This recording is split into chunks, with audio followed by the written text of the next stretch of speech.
Hello students. Now we are going to start with the next part, that is the equation of stationary waves. हमने पढ़ा stationary waves क्या होता है. अभी stationary waves का मैं equation derive करूंगा and believe me it is going to be very simple. ठीक है? तो let us start with equation of stationary waves. बहुत important है भाई, बहुत important है. कितना? तो भाई एग्जाम में आ सकता है, इतना इंपॉर्टेंट है इक्वेशन ऑफ स्टेशनरी वेव्स. तो सबसे पहले बताओ स्टेशनरी वेव्स के लिए हमें चाहिए क्या होता है. दो waves which is travelling in opposite direction and they are identical. दो आइडेंटिकल वेव्स जो अपोजिट डायरेक्शन में जाते हैं, ऐसे वेव्स हमें चाहिए. तो चलो फिर करते हैं. y1 is equal to a sin 2 pi small t upon capital T minus x upon lambda and y2 is equal to a sin 2 pi small t upon capital T plus x upon lambda. ये simple harmonic progressive wave का equation. अभी इसको आप nt भी लिख सकते हो, है कि नहीं? क्या लिख सकते हो इसको? nt या फिर small t upon capital T. मेरे ख्याल से टेक्स्ट बुक में nt लिखा हुआ है, कोई फर्क नहीं करता. ठीक है, you can write my derivation और you can follow textbook का डेरिवेशन. कॉन्सेप्ट समझना बहुत जरूरी है. तो दो इक्वेशन है, a sin 2 pi small t upon capital T minus x by lambda and a sin 2 pi small t upon capital T plus x upon lambda. चलो आपको चाहिए तो मैं इसको nt लिख देता हूं, कोई फर्क गिरने वाला नहीं. ओके, अभी बच्चों बीच में माइनस साइन और यहाँ पे बीच में प्लस साइन. याद करो मैंने जब प्रोग्रेसिव वेव पढ़ा था मैंने बताया था न्यूमेरिकल में, जब wave positive direction of x axis में जाएगी, जब wave positive direction of x axis में जाएगी तो बीच में क्या आता है? माइनस. और जब wave negative direction of x axis की तरफ आएगी तो बीच में क्या आता है? प्लस. इसका मतलब दो अपोजिट वेव है. यहाँ पे माइनस साइन का मतलब क्या है? Wave is travelling in positive direction. और प्लस का मतलब क्या है? Wave is travelling in negative direction. ये पॉइंट मुझे लग रहा है बहुत क्लियर हो गया. एक माइनस है और ये यहाँ पे क्या लिखा है? प्लस रखा हुआ है. अच्छा, अगर मैं इसको कैपिटल ए लिखूंगा तो कोई प्रॉब्लम आएगा क्या बच्चों? नहीं आएगा ना. कैपिटल ए लिखो या फिर स्मॉल ए लिखो, it's one and the same thing. ठीक है, मैं अभी आपको जो है टेक्स्ट बुक के हिसाब से पढ़ा रहा हूं तो मैं इसको इधर स्मॉल ए लिखूंगा. अभी स्टेशनरी वेव्स के लिए हमें क्या चाहिए? दो अपोजिट वेव चाहिए, दोनों आइडेंटिकल है. देखो दोनों का एम्पलीट्यूड सेम है, दोनों का फ्रीक्वेंसी सेम है, दोनों का वेवलेंथ सेम है, पर इधर माइनस और इधर प्लस है. इसका मतलब क्या है? एक वेव जा रही है positive direction of x axis पे और एक वेव जा रही है negative direction of x axis पे, और ये दोनों वेव्स क्या कर रहे हैं? सुपर इंपोज हो रहे हैं. तो जब जाके स्टेशनरी वेव्स बनेगा तो by principle of superposition of waves, full form में लिखो ना, शॉर्ट फॉर्म नहीं, by principle of superposition of waves, y is equal to क्या लिखेंगे? y1 plus y2. चलो फिर, तो y is equal to y1 की वैल्यू क्या है? a sin 2 pi nt minus x by lambda. Okay, plus a sin 2 pi nt plus x by lambda. अच्छा, a common निकालो और यहाँ पे ये साइन, ये c है, ये साइन d है, तो आप यहाँ पे sine c plus sine d का फॉर्मूला यूज कर सकते हो. मैथ्स में पढ़ा रहेगा. क्या है formula? 2 sine c plus d by 2 cos c minus d by 2. बराबर कि नहीं? 2 sine c plus d by 2 cos c minus d by 2, ये फॉर्मूला है. Sine c plus sine d is 2 sine c plus d by 2 cos c minus d by 2. तो यहाँ पे कैसा आएगा बताओ?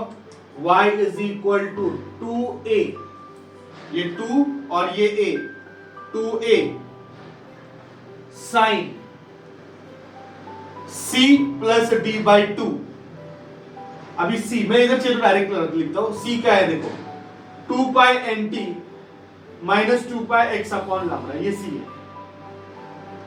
प्लस d 2 पाई nt प्लस 2 पाई x upon lambda. बात समझ में आ रहा है? ये c है और ये d है. साइन c साइन d, तो c प्लस d, हम क्या कर रहे हैं? c प्लस d, ये c प्लस d 2 पाई से अंदर ओपन किया अपॉन 2. तो बच्चों ये और ये कैंसिल हो जाएगा, तो 4 पाई nt अपॉन 2. तो आंसर क्या आएगा? 2 पाई nt. है कि नहीं? तो इन दोनों का c प्लस d बाई 2 क्या आता है? 2 पाई nt.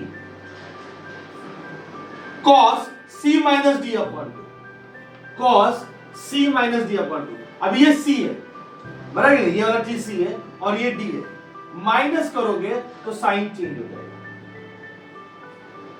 अभी क्या होने वाला है बच्चों, अभी थोड़ा फील करो, ये वाला चीज कैंसिल हो जाएगा, मानते हो कि नहीं, और ये बचेगा, तो आंसर क्या बचेगा, minus 2πx upon lambda, minus 2πx upon lambda.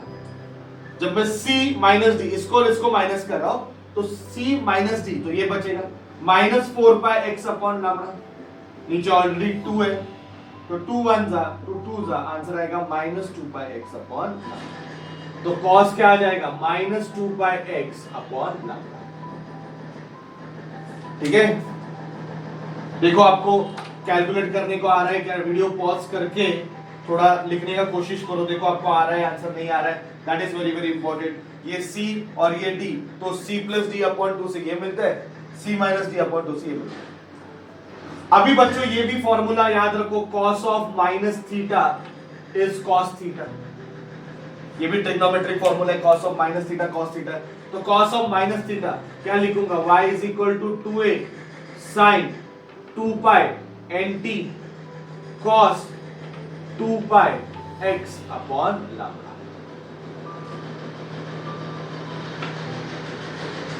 Is equation of stationary wave. ठीक है, और इसका नेचर क्या है, ये स्टेशनरी का इक्वेशन अपन कंसीडर कर सकते हैं। तो हमने इक्वेशन ऑफ स्टेशनरी चाहिए था, हमें मिल गया है। इसका नेचर क्या है, इसका नेचर क्या, मतलब भाई ये वेव है कौन सी, इसका नेचर क्या है उसका, तो इसका नेचर है सिंपल हार्मोनिक प्रोग्रेसिव वेव। ये एसएचएम का इक्वेशन है, ये एसएचएम का इक्वेशन है।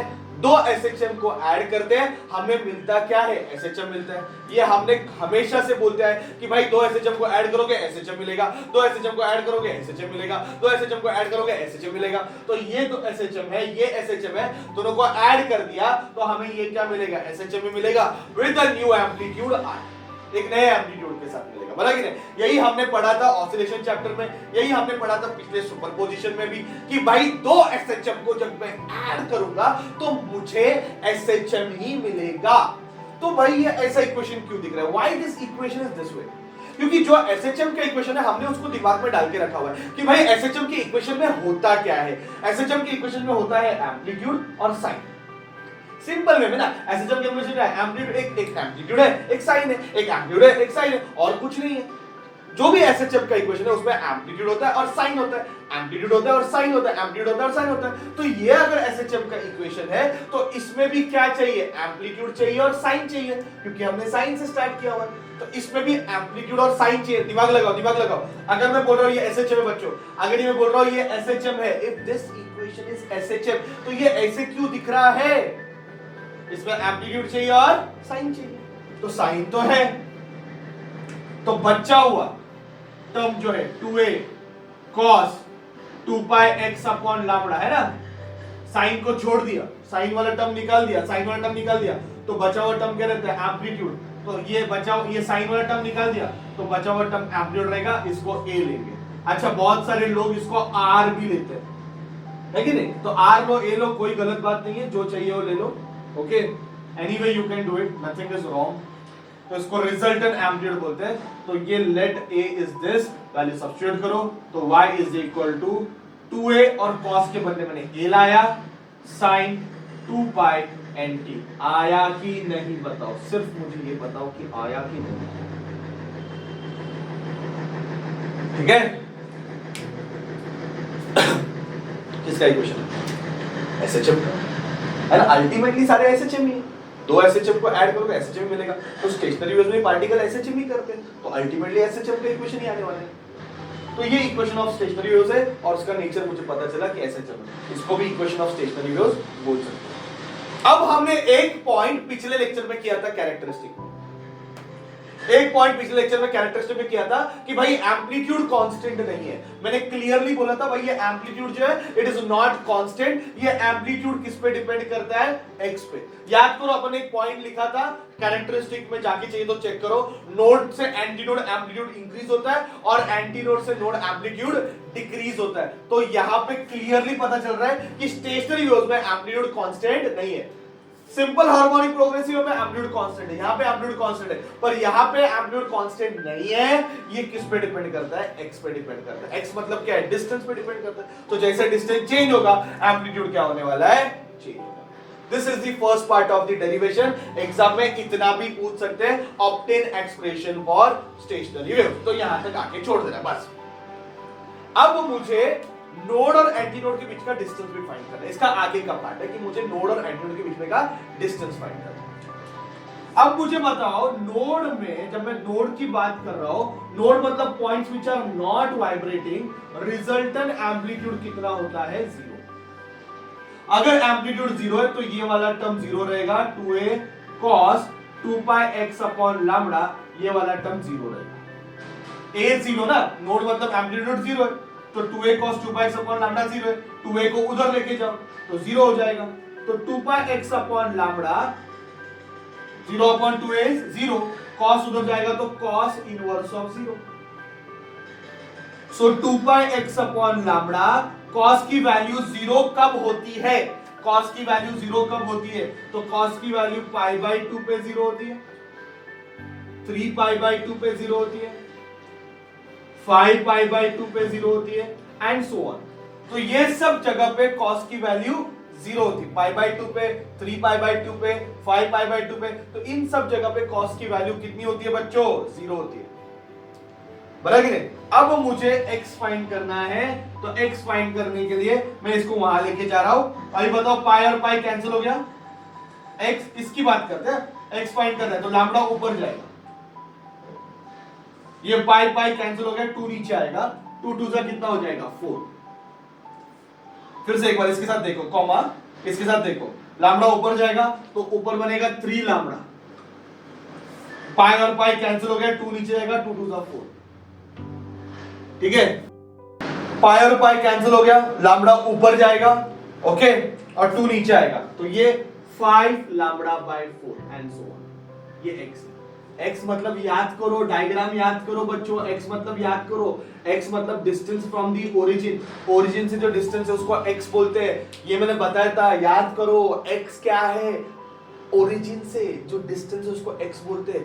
इसका मतलब ये है सबसे पहले नोड लैम्डा बाय 4 पे बनेगा, फिर नेक्स्ट नोड 3 लैम्डा बाय 4 पे बनेगा, फिर नेक्स्ट नोड 5 लैम्डा बाय 4 पे बनेगा, एंड सो ऑन। मतलब ये सब डिस्टेंस पे नोड बनता है बच्चों। पहला नोड कहां पे बना? लैम्डा बाय 4 पे। दूसरा नोड कहां पे बना? 3 लैम्डा बाय 4 पे, फिर 5 लैम्डा बाय 4 पे। तो यहां पे सारे नोड्स बन गए। तो मुझे बताओ डिस्टेंस बिटवीन 2 सक्सेसिव नोड्स कितना होगा? 2 नोड्स पे कितना डिस्टेंस होगा? 3 lambda by 4 minus lambda by 4।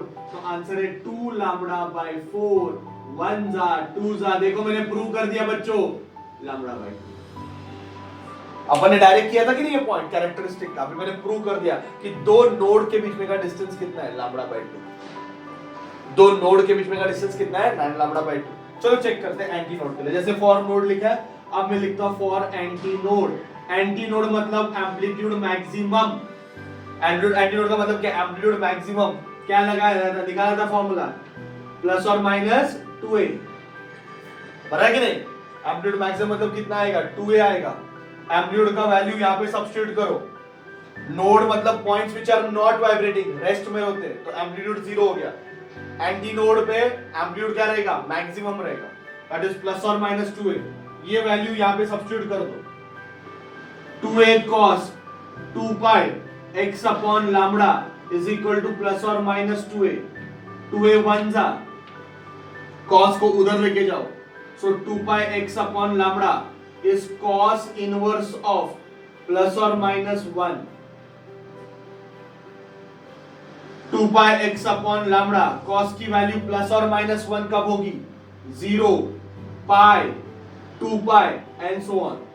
तो x क्या मिलेगा, ये उधर जाएगा, 0 into anything is 0, pi pi cancel, ये लैम्बडा बाई 2 पाई कैंसिल, ये लैम्बडा एंड सो ऑन।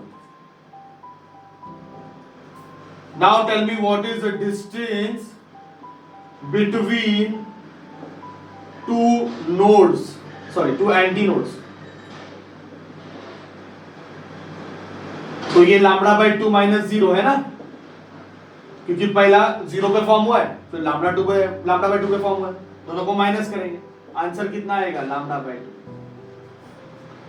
ठीक है, तो देखो दो एंटी नोड के बीच में का डिस्टेंस कितना है, लैम्बडा बाई 2, दो नोड के बीच में का डिस्टेंस कितना है, लैम्बडा बाई 2।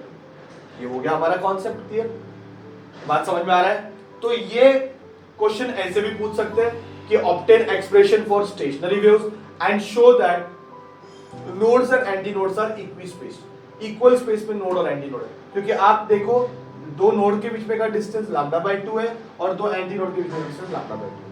कैसे क्वेश्चन पूछेंगे, कहां से कैसे आंसर्स लिखने, वो सारे तो डिस्क्रिप्शन में मैं हमेशा देता ही हूं, आपको उतना ही पढ़ना है। ओके, पर कॉन्सेप्ट को समझ के लो, बहुत इंपॉर्टेंट है। ओके, टच में रहो सब्जेक्ट के, सब्जेक्ट से दूर मत भागो, बहुत अच्छे से प्रिपेयर करना, बहुत स्ट्रांगली प्रिपेयर करना, टाइम लगा चलेगा, फिर नेक्स्ट लेक्चर पे जाना। ऐसा नहीं कि देखते जा रहे प्रिपरेशन नहीं कर रहे, don't do it that way.